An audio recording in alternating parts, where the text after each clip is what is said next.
This video is for McKayla. This is about our biological father, whether he is deceased or still alive, or had a massive stroke, or some sort of health problem that has caused him to live in a nursing home or debilitated. And because I don't know. And if he were to be alive today, he would. If my mother is in her 50s, he would have to probably be in his early 60s. My biological father would have to be in his early 60s, mid 60s, maybe even to late 60s. He may be could even as late as his early 70s. Because when I was 5 years old, he brought me into the world with my mother, obviously, and getting her pregnant with me when I met him when he was about 25 years old, and I was about 5 years old. So he was somewhere around in his early 20s. So if I'm 40 years old now, he would have to be at least 20 to 25 years older than me. So if I'm 40, he has to be in his mid to early 60s. So I don't know if he's died, I don't know what his life was, but I think it's important for McKayla and regarding his purpose in life, regarding surrounding me because everyone has taken over that. The psychologists, the people that have persecuted him, and my mother and me, and everything that tragically happened, that they worked in a team to make sure that the people they chose were going to be in the circle, and who's going to be out, and who lives a scum life. Obviously, I was living the scum life because that's what they chose to force me, the gay community and transgenders. So, but when I say this is because you can look into it. Now, this is information they told me about our biological father. Some of this I've said before, but some of this I haven't, because I was trying to narrow down some of the details of what these people were telling me. Because this is about me working when I was 25 years old, 25 and 26 years old. I was in a relationship with Ginger Johnson, and we had sex. You see me there making me pass gas. We had sex numbers of times. She was my girlfriend, and I was working at Advanced Graphics in Capel, Texas, near the airport. And this is where Gary Gwynn used to work. This is one of the managers with Monica, and the guy that worked. I didn't know, but at the time, I think later into the year of working there, he told me he used to work at Standard Register, and I thought I had remember seeing him one time, but he got fired or let go or quit within a few months of me starting there. But I wanted to say something about this, that when I started working at Advanced Graphics, this is where I was getting all the tickets. This is where I got about 80% of all the tickets that I got, where the police officers were circling back up around the streets just coming after me. They knew exactly who I was. I couldn't go to lunch. I hardly had any money to eat, and they were hustling me and to work. Very difficult. It was really bad. They were just targeting me. I'd be driving home from work, and they would wait at the stop signs and corners waiting to stop me just to give me tickets, because that's who they were looking for. It was so blatantly obvious that what they were doing. There was no hiding it, because they know they could get away and do whatever they want. Nobody could stop them. And they had been reported to go after me. Anyway, but when I first started working there, within the first 5 or 6 months, there was a guy that I used to work with. I don't remember his name. And I worked in this big, big room. It's probably about 4 times to 5 times the size of this entire apartment. And there was like 4 printers, a decal machine, it's like lamination, about the same size of a queen size bed in length. And then you had like a huge box looking machine that was a huge press printer digital machine. I think it was called a DI 2000 or something like that, but it was digital. And could print colors. But anyway, I worked in this room with this guy, and I occasionally, take a break, talk to him for a little bit, and then leave and talk to him a little bit. I got along with him for the most part, and he seemed to get along with me a little bit more than a lot of the other people, also because he was probably Hispanic and he looked very Native American Indian, and he was a Mexican veteran, and he had cancer prior to. He had throat cancer. And anyway, so there was symptoms even from him that whoever it was that wanted charge over our biological father and who he was to scum him as much as they could and find out from me how I felt about him, what I think about him, what my ideas of his future, of his life prior, my attitudes. They just wanted to see, because this was all about helping my father, because he was considered as a gay man, and the gay community wanted to rise up the gay man. It's all prejudice. It's all because of homosexuality. It has nothing to do about character. It's just he's gay. Let's go with him. Scum him. He's a worthless. Let's make him do a deadbeat. And you have no idea how ruthless and how disregarding these homosexuals are to dispose of life. They don't have any compassion whatsoever. Some of them don't. They're just as ruthless, if not more disgusting, than any other straight man in this world. Hitlers and Nazi soldiers. It doesn't matter. It doesn't matter. And I was working with this room, and this guy. And he tells me, and this is what he does. He occasionally kind of walks from a distance, and goes, "Oh yeah." And he's telling me, and he goes, "Yeah." He goes, "Yeah, you know that guy right over there?" And there used to be, like, if you went through the double doors just to the side where I used to work in this big room, and into the warehouse, because it was all connected. There wasn't AC in there, but if you go toward the exit and near the end, you could, to the very end, about 20 yards, and there's a lot of open space in this place. He was working on these press machines and making T-shirts or something like that. And I didn't know who this guy was. A Mexican guy. Out of the entire place, he probably looked closest to our biological father, but he still didn't kind of look like it. He just had black hair, kind of baldish, about his height, but he fit the features. He, Mexican, but anyway, this guy tells me, he goes, "Yeah, you know that guy right over there?" He goes, "That guy right over there," he goes, "Yeah, he went to prison." And he tells me this, and I have no reason to even go over there, because I don't communicate with this guy. I don't go drop off job tickets. I don't go give him paperwork. I have no communication reason to go over there, because I work in completely almost different department. And my paperwork goes to someone else before it ever reaches to him. And there's not any reason I don't do any of the digital printing that goes to T-shirts. So this guy, whatever, I'm pretty sure you could tell he was homosexual, right? But he was on the masculine side. And whenever, because I had no reason why, he's even referencing him. And but you got to understand what he's doing is he's trying to look to see how I behave. I don't know how many hidden cameras or recording devices, or if I was going to bring up that conversation with the people at my residence where I was living at the time. And that was with this woman by the name of Mara, who claimed to have had a massive stroke and couldn't move her right leg. It was weird. I don't know if this was the case or not, but this is what this person said. And I lived with him for a while. But I was being recorded, and I was being hitting cameras all inside the residence where I was living. All the residents, all the places. And I did secretly, and I had no idea. I was broke, starting to get a lot of tickets. But when I was working in this room with this guy tells me, and he says, and I'm just thinking, I was like, oh, that guy must have went to prison. And I didn't say anything. I was like, oh, I didn't know that. Oh. And I didn't think of it. I'm like, I don't know why he's telling me this.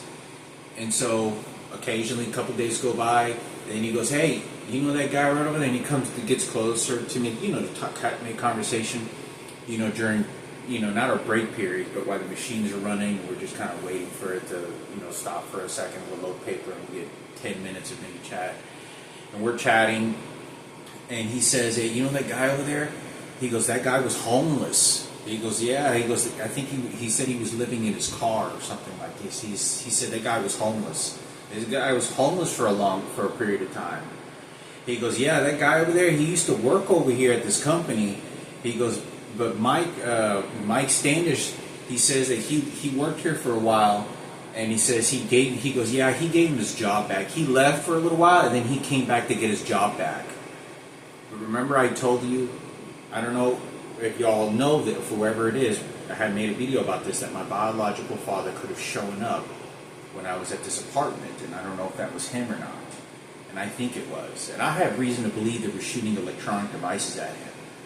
I do believe that they made him, like, nearly shit himself or run to the restroom and shit. And the thing is also is that when I saw him after Julian telling me he felt uncomfortable, and and I was like, who's that guy? Like, I heard, when I was in this apartment, I was telling you, it was like right after my dad died, and I think it was right before my father died, and Julian's living in this apartment.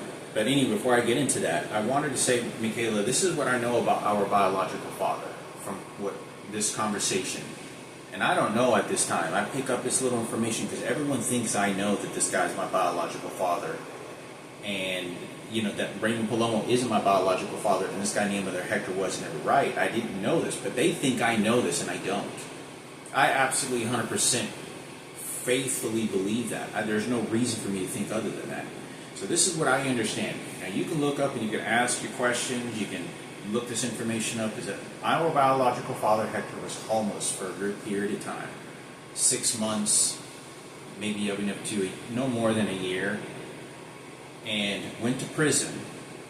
And this guy also, and then he was an 18-wheel, he has a CDL. He drives 18-wheelers all across the United States. The reason I say this is because when I was working at Advanced Graphics, told me, this guy, and he goes, yeah, you know that guy right over there? He goes, yeah, he got his license to drive 18-wheelers. He finally quit his job. He don't work over here anymore. He goes, yeah, he went to go back doing what he was doing. He's driving 18-wheelers. He's making good money now, yeah. And so they're just trying to see how much they think they can sabotage me to make me think that they're just protecting my father, Raymond Palomo, who raised me, that I'm just after his money. He's just a homosexual, queer, and that he was just a horrible person. I was just a horrible person because I was taking advantage of him. They have no idea, but this is how they talk to me. Remember, you got to understand, I don't know who this guy is. I don't know. I've never met him officially in some official meeting.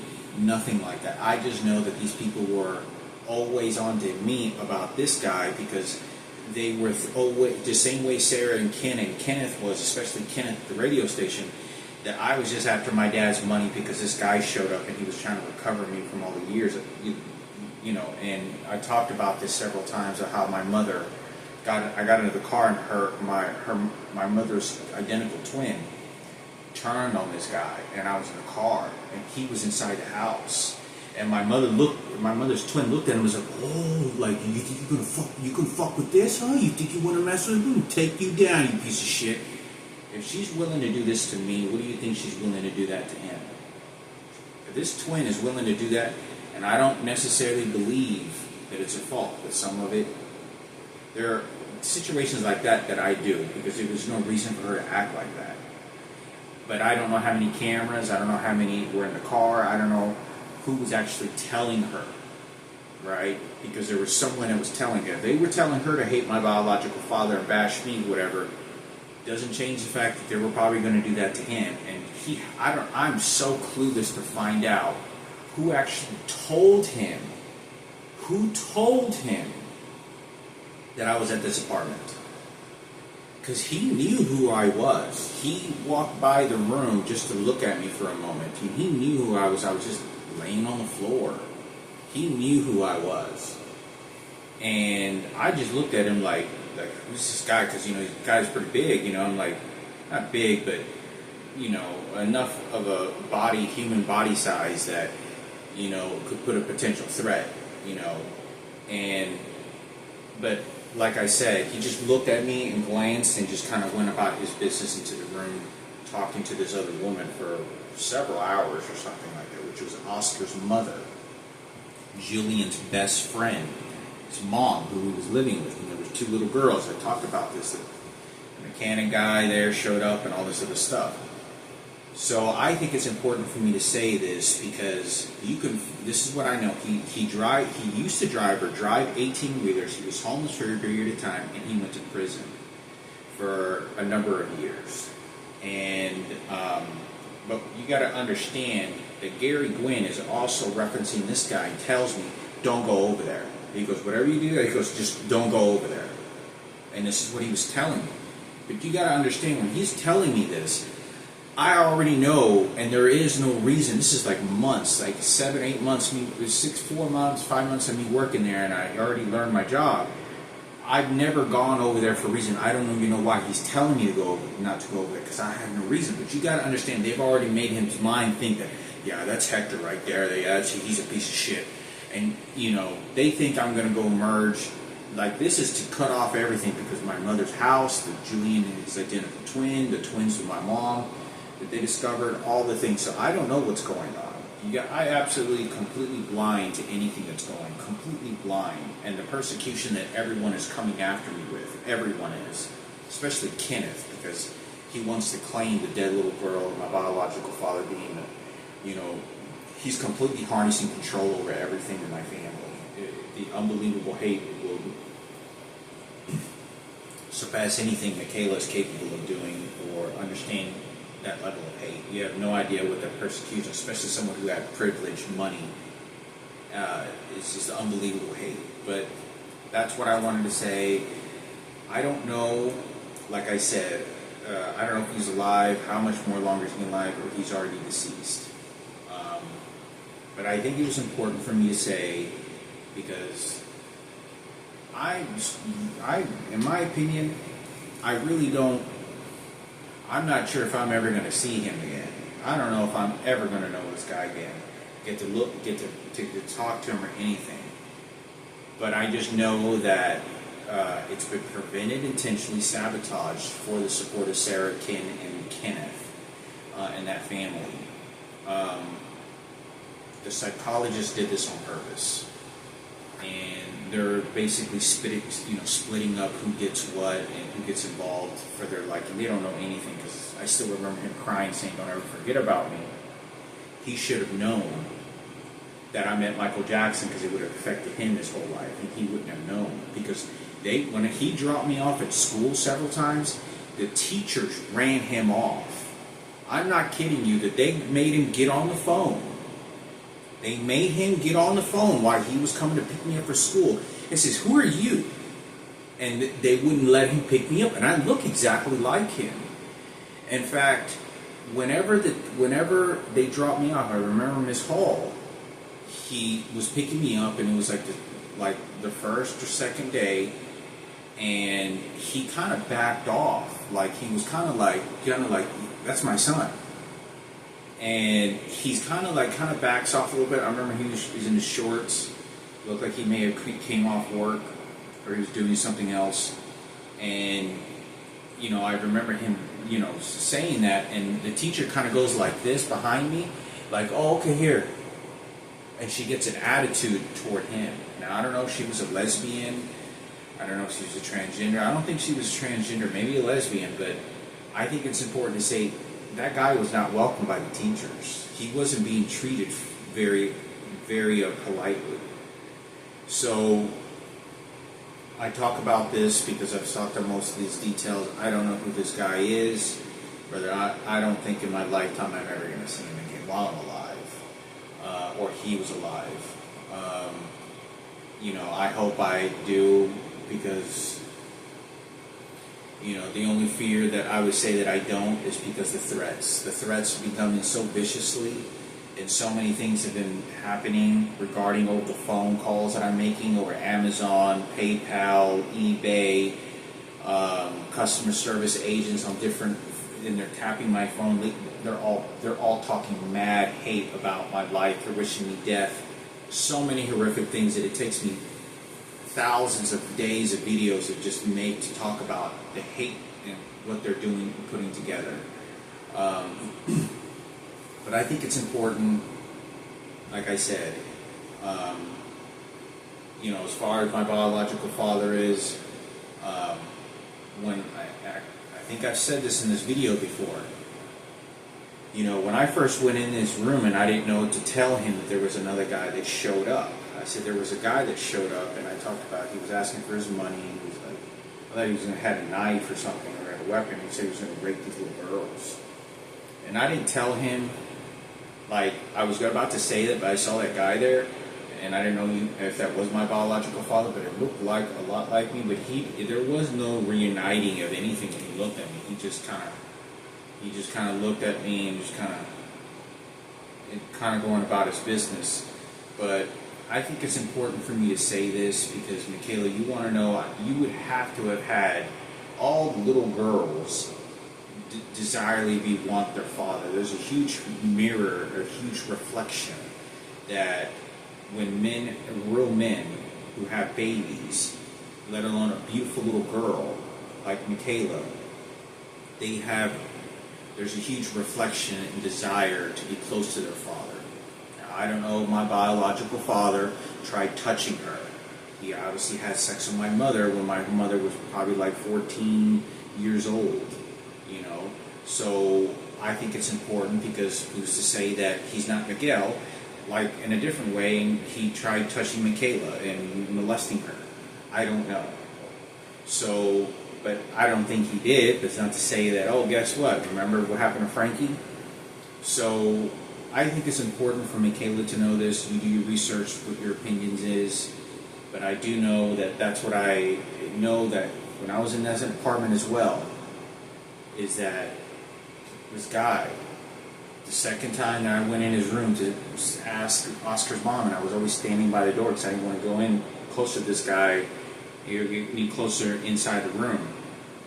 Whenever I was talking to Oscar's mom for a moment, and I had a conversation with Julian, I heard Julian, when we were just quietly talking, he goes, I want that guy to leave. I don't like that guy. And he wanted him to leave. He just didn't like him. And he said, and I didn't know who this guy was. Julian knew this was my biological father.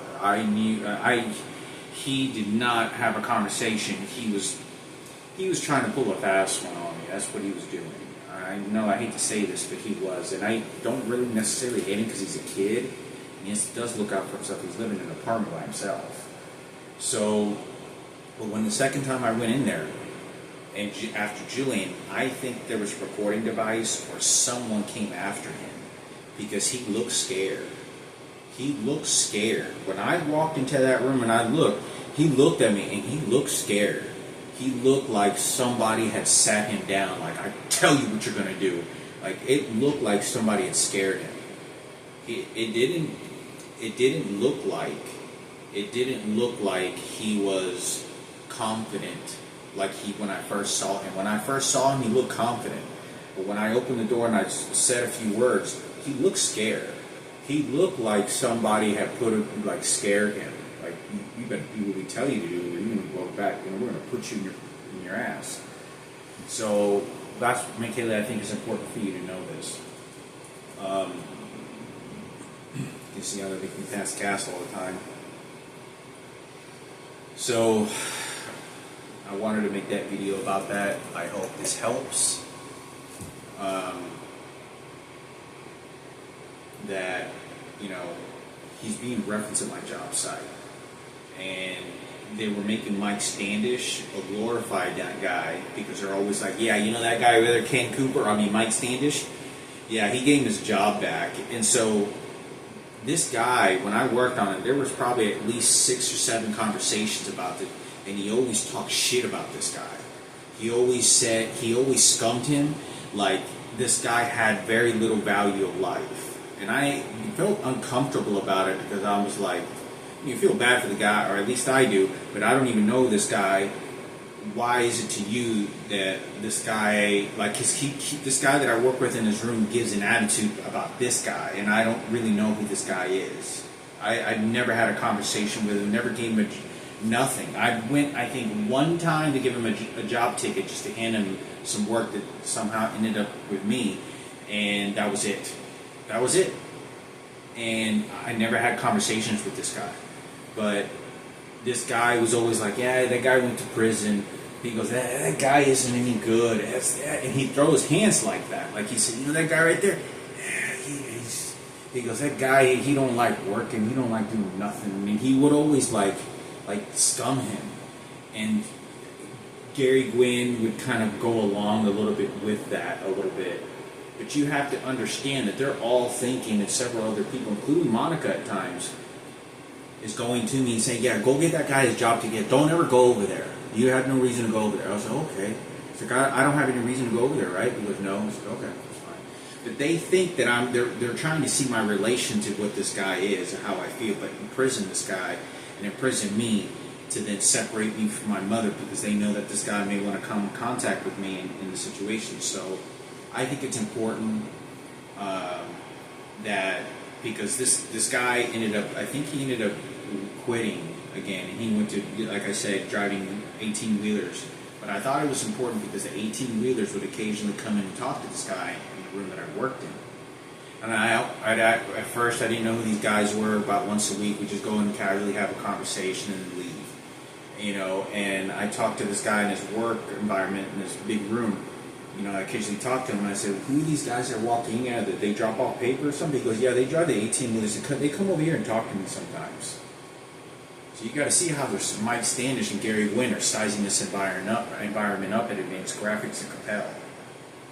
So when this happens,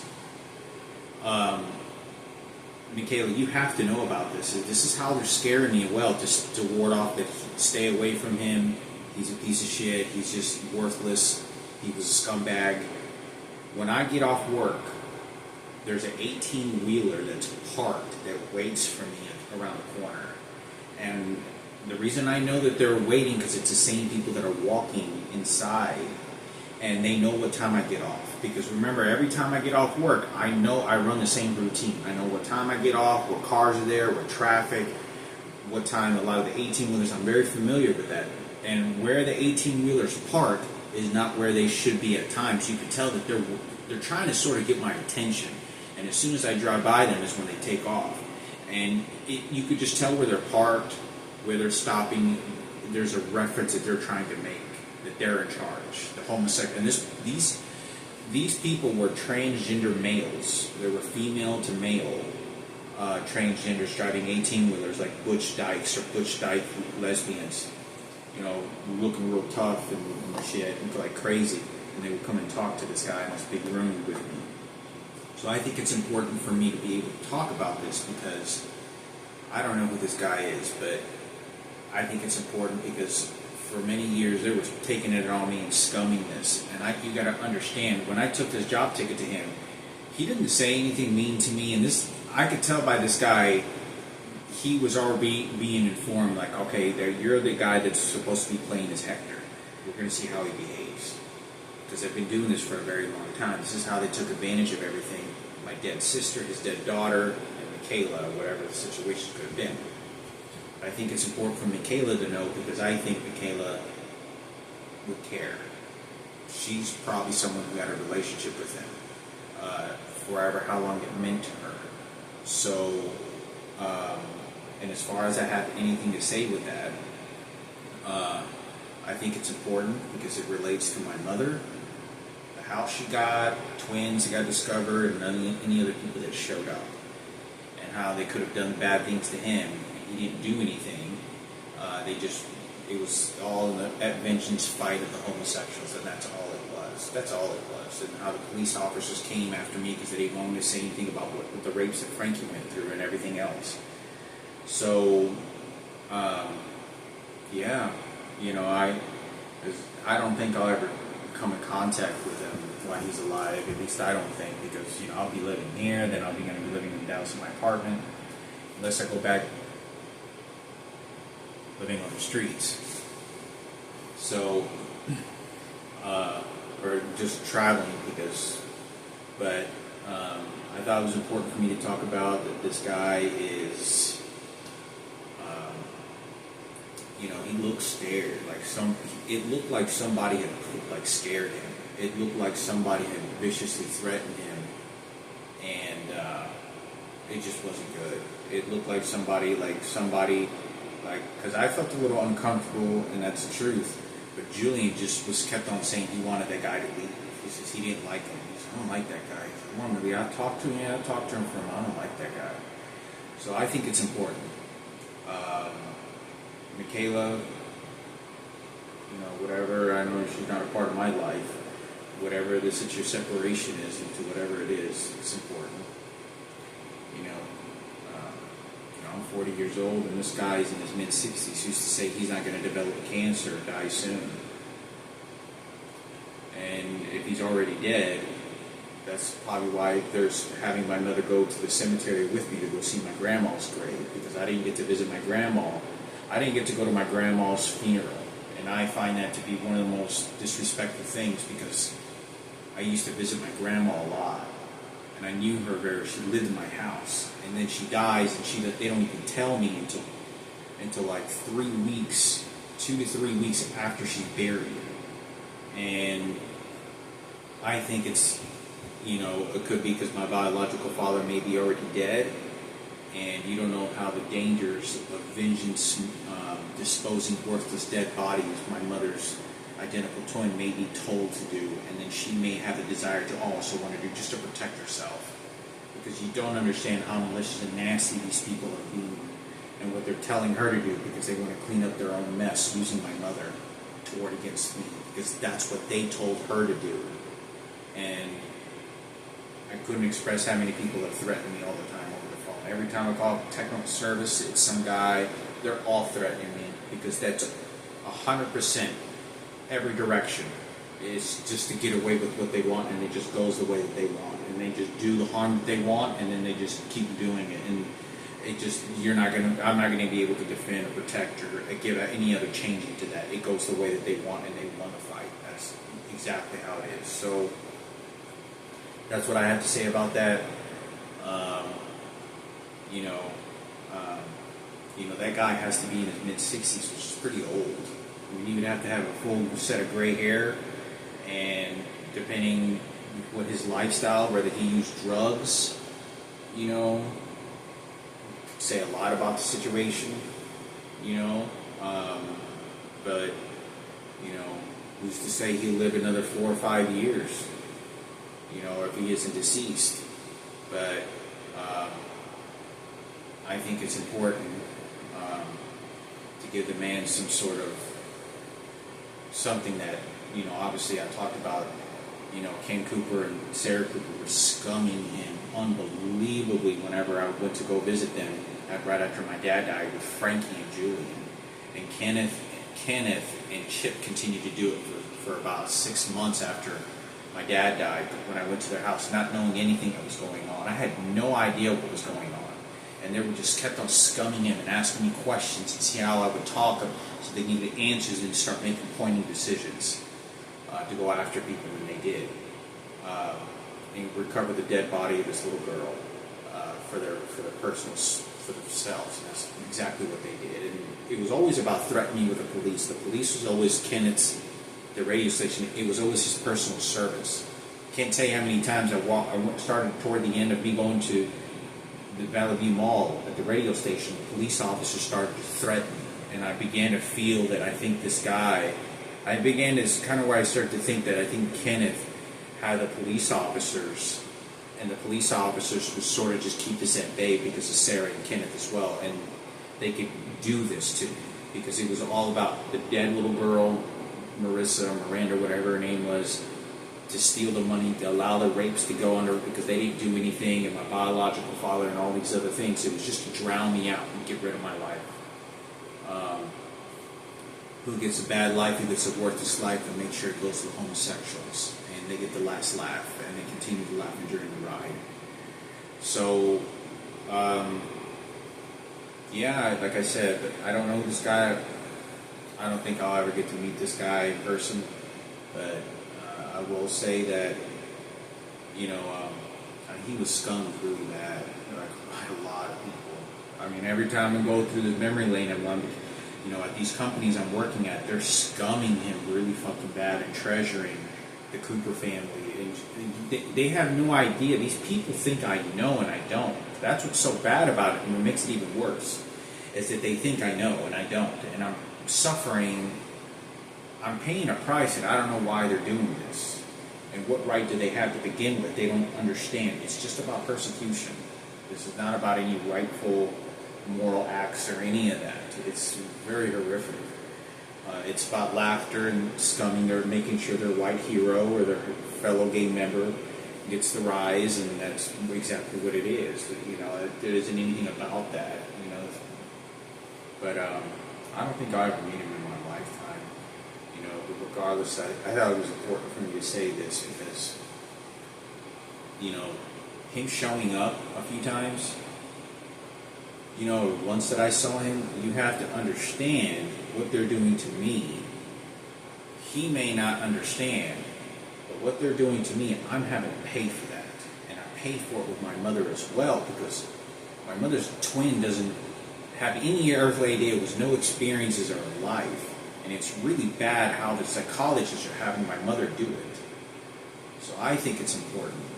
Because having my mother's twin, I have not spoken. They won't let me talk to my biological mother at all, and any see her at all. There's no conversation at all with her.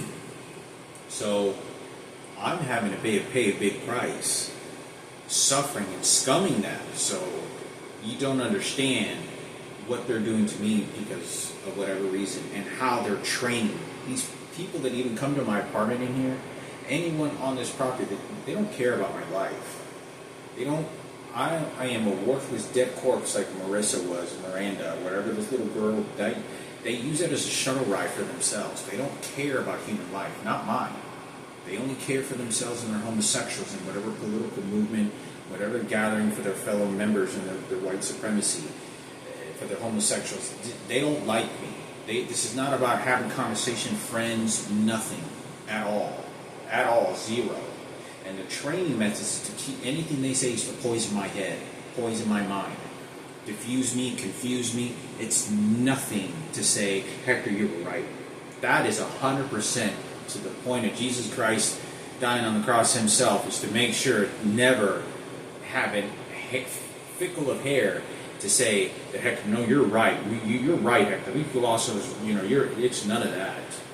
So I think it's important. You know, I value human life, let alone, you know, it was a long time ago.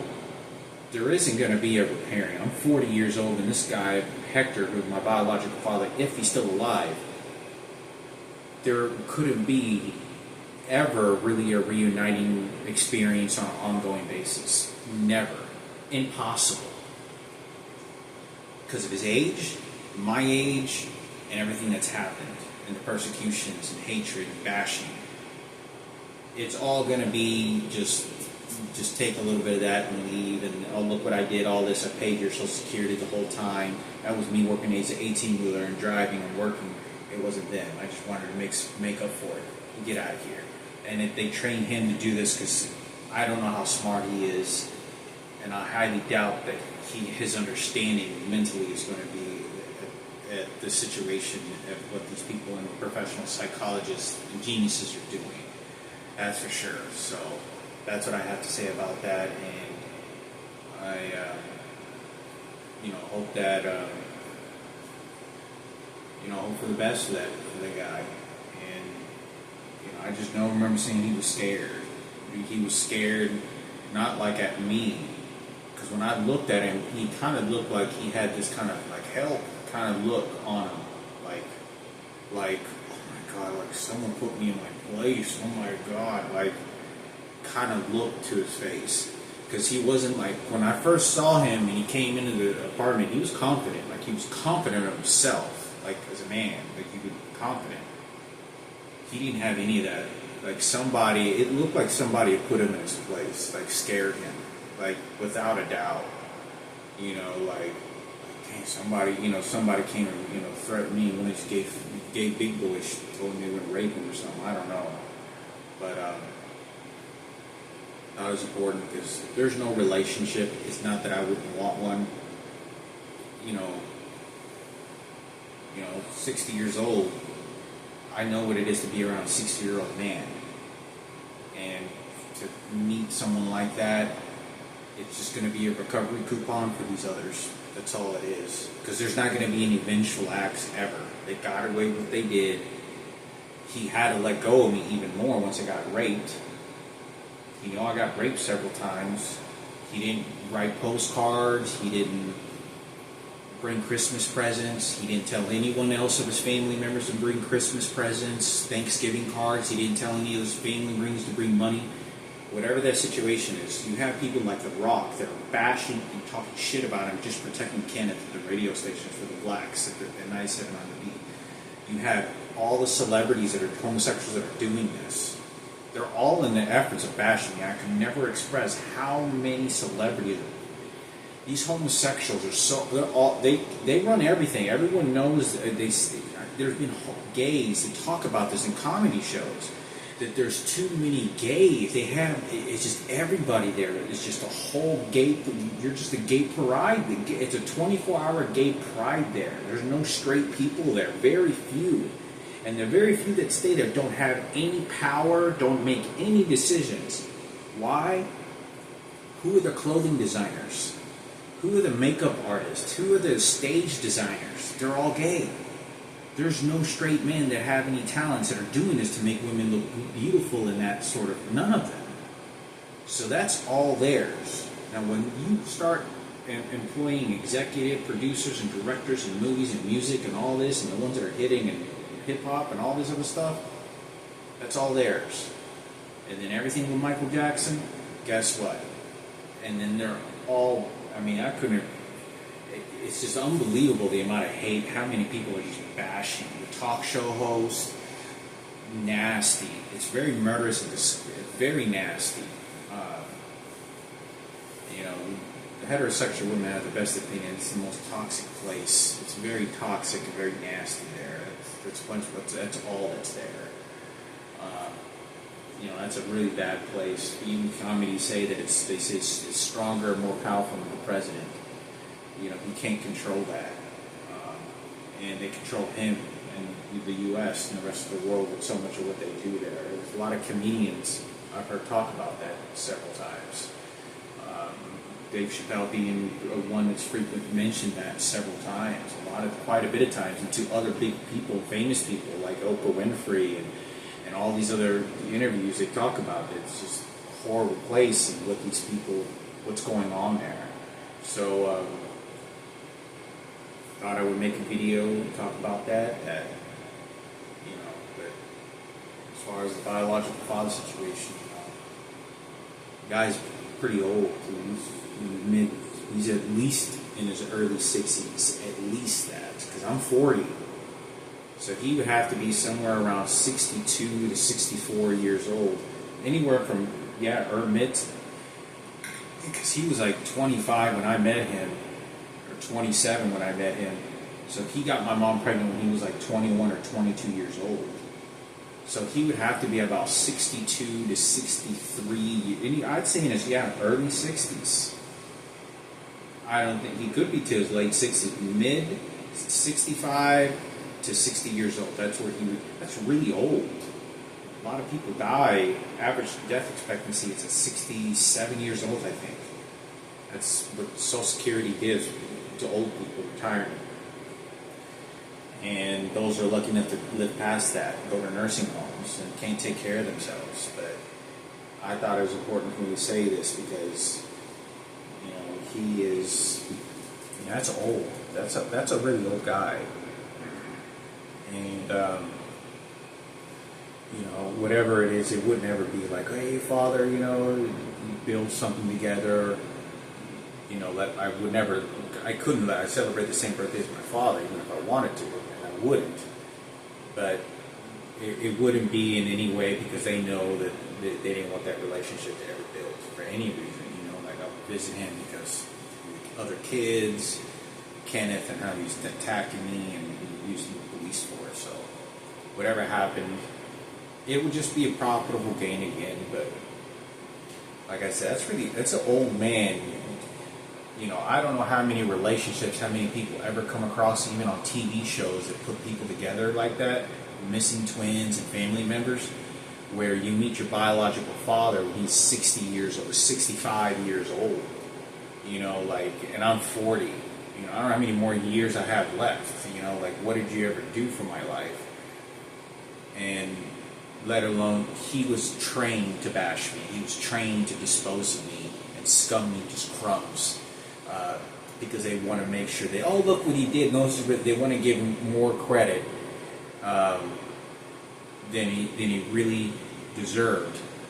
Just showing that, but it really wasn't the truth because that's what they want you to think and want me to think. But he could have had. I know he would have had a bigger heart than that, but they wouldn't let him. You got to do what you have to do, what they tell you to do to survive. So.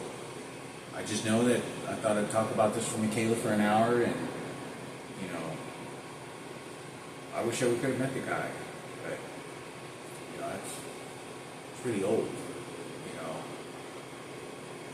it would, I couldn't express to you how many times I walk around this corner, and I talked about Frankie crying after my dad's funeral, and this guy's taunting me around the corner, and he goes like this, like he's looking for a sniper, showing some white power cowboy shootout.